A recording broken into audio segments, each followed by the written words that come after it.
Ang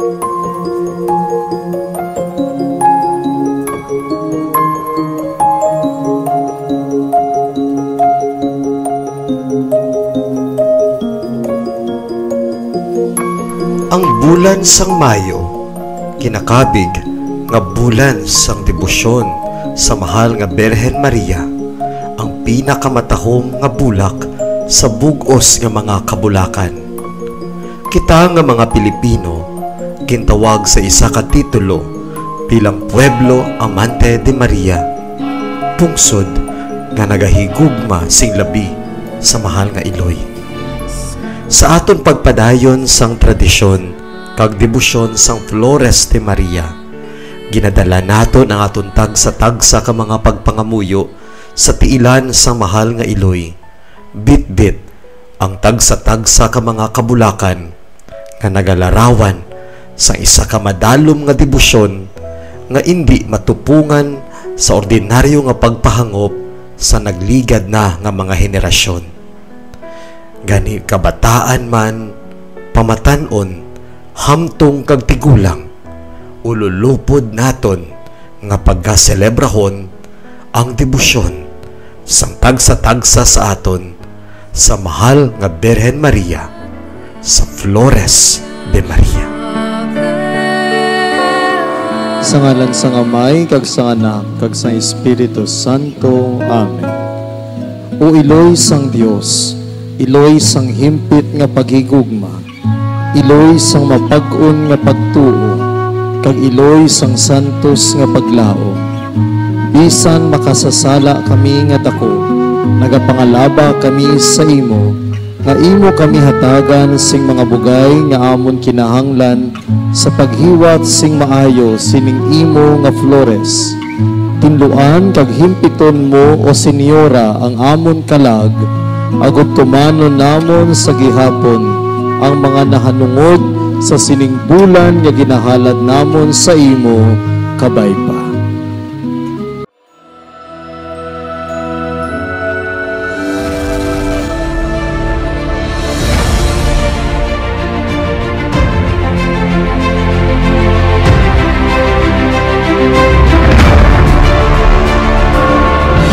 Hello mga Katmates! Ako si Father RJ, kag kita naman nagapadayon sa aton Istorya Sagrada. Ang aton istorya para sa sininya adlaw amo ang tuhoy kay Jose ang manugdamgo. Si Jacob nagkabata sing 12 kabilog nga kalalakinan kag isa kabata nga babayi. Ining 12 ka makalalakinan among nangin kasuguran sang 12 ka tribo sang Israel. Si Jacob nga gintawag na nga Israel tungod kay siya ang ginpili nga amay sang tribo sang Dios.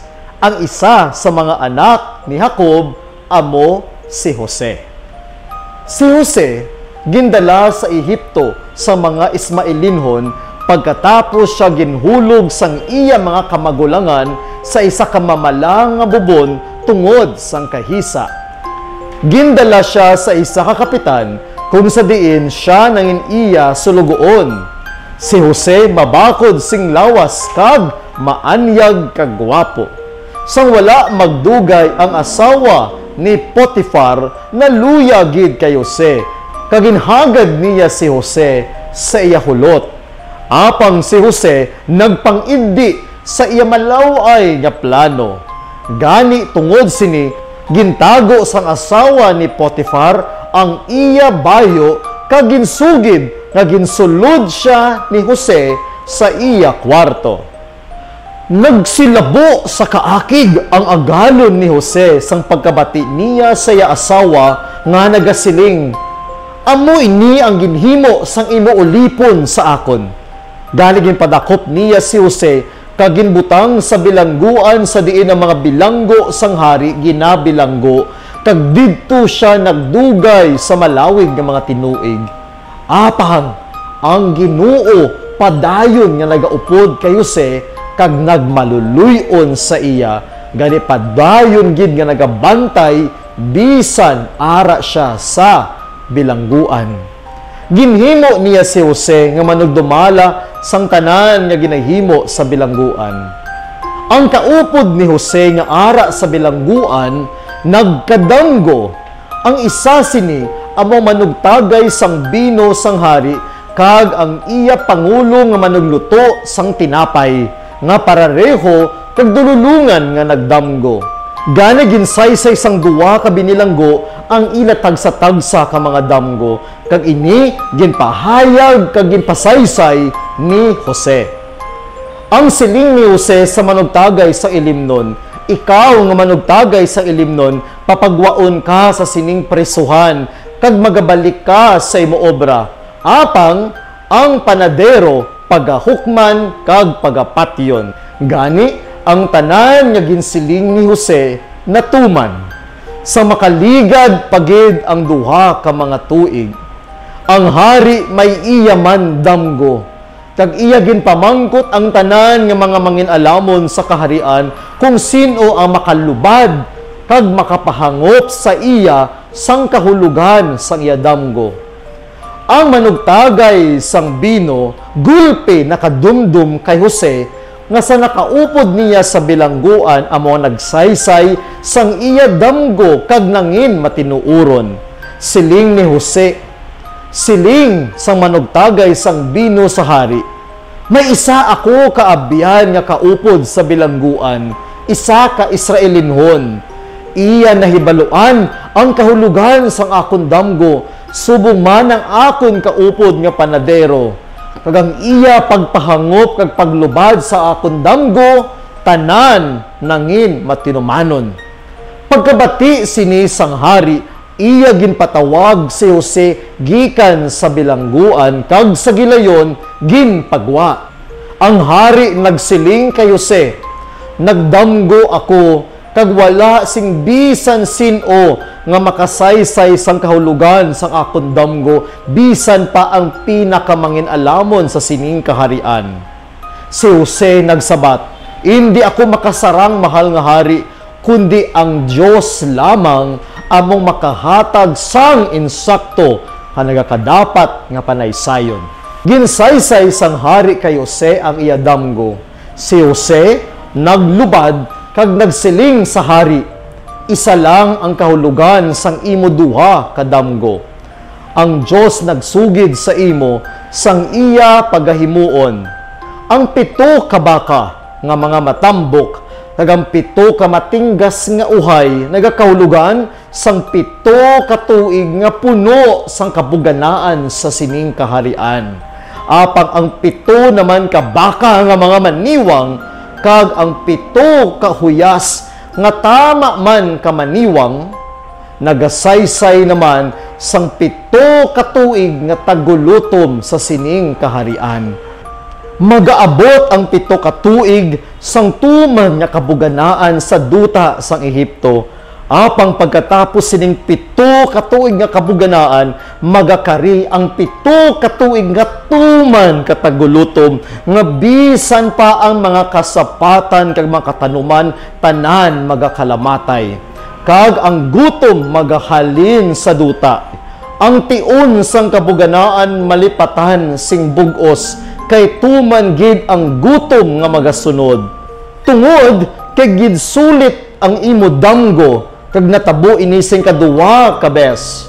Mapat-od gid ini sang Dios kag himuon niya ini sa dili na madugay. Gani si Jose nagsiling sa hari, gani mahal nga hari, magpili ka sang isa ka tawo nga maalam kag may paghangop kag siya ang magadumala sang bug-os nga pungsod.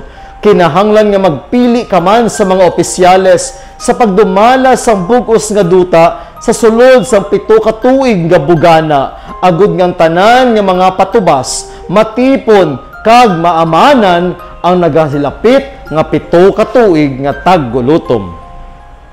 Gani ang hari nagsiling kay Jose, tungod kay ang Dios nagpahayag sini sa imo tanan-tanan nga ini, wala na sa isa pa ka maalam nga tawo nga makahangop labaw sa tanan luwas sa imo. Gani ikaw ang akon pagahimuon nga magadumala sang bug-os nga pungsod kag ang tanan ko nga mga tinawo magatuman sang imo sugo. Magalabaw lamang ako sa imo tungod sang akon pagkahari. Pamalandong, ginpasulabi ni Jose nga mabilanggo sang sa magpakasala, kag luyag niya nga maluwas ang iya di mamalatyon nga kalag.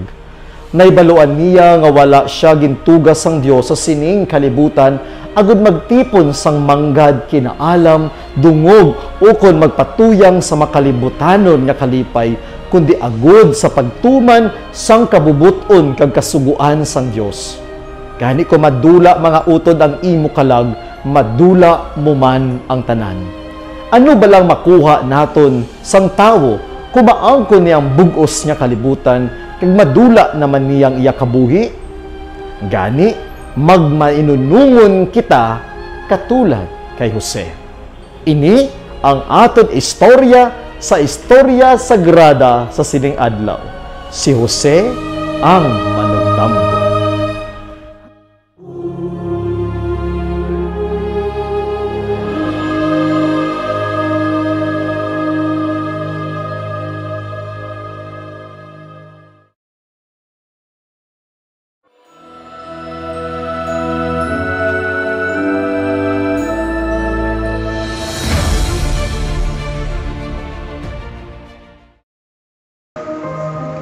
Balasahon gikan sa Ebanghelyo ni San Mateo.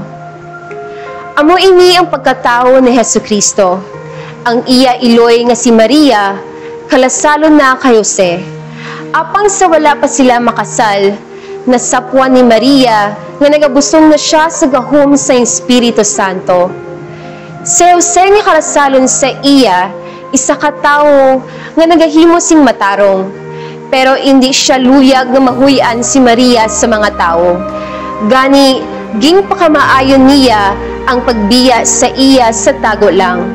Samtang ginabinag-binag ni Jose, ini nga mga butang, ang isa ka anghel sang Ginoo nagpakita sa iya damgo nga nagasiling, Jose, kaliwat ni David, hindi ka magkahadlok sa pagpangasawa kay Maria, kay ang Espiritu Santo amo ang naglalang sang ginabusong niya.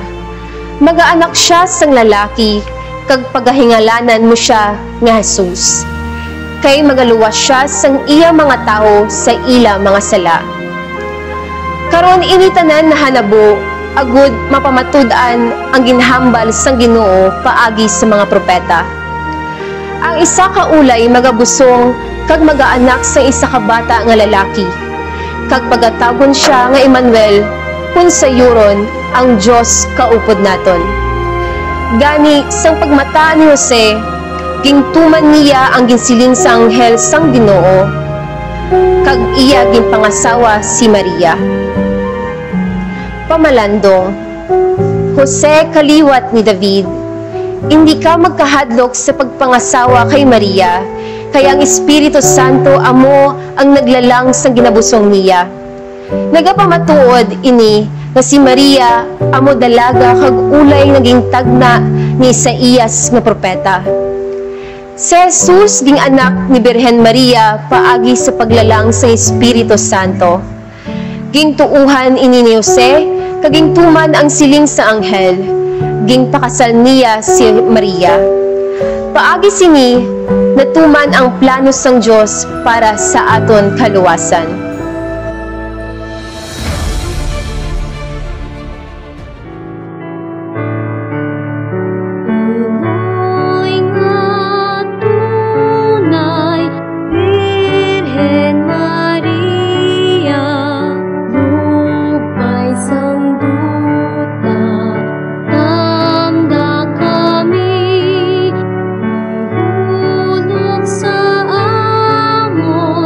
Ang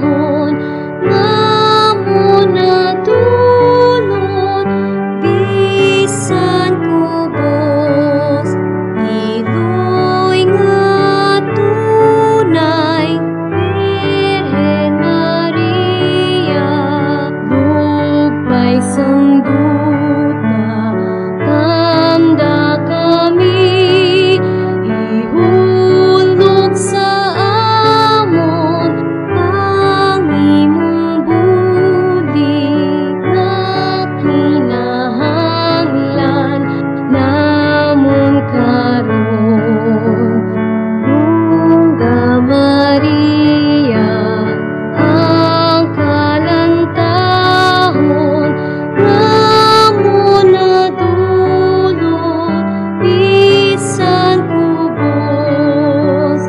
Bungga Maria, ang kalantahon namon nadulot bisan kubos.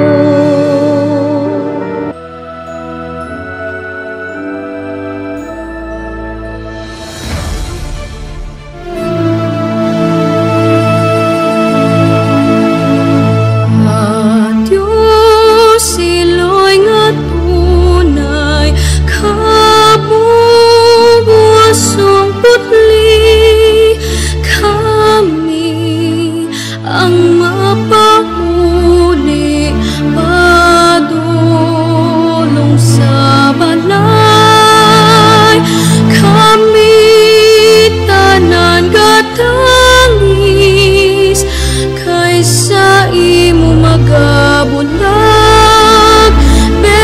Bendisyon niyang kainunin mo, mga anak.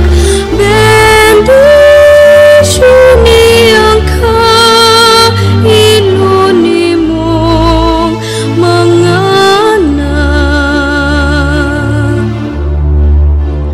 Kag dito sa amon balay, amon ikaw dumdumo. Adios Maria, nga ulay at tagi kami sing bendisyon.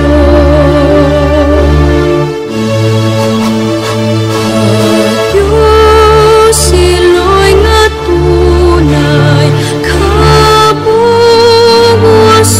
putli, kami ang mapahuli, padulong sa balay.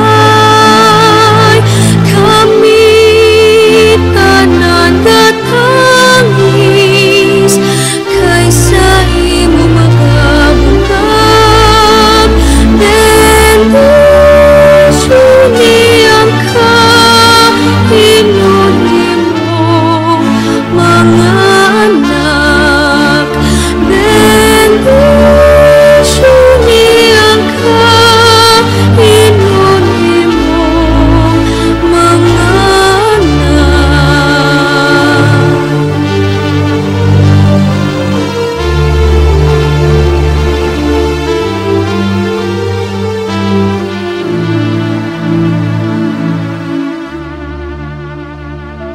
Katapusan nga pangamuyo. O langit nun nga amay sa amon paghalad sa imo, sang sining adlaw sang Flores de Maria.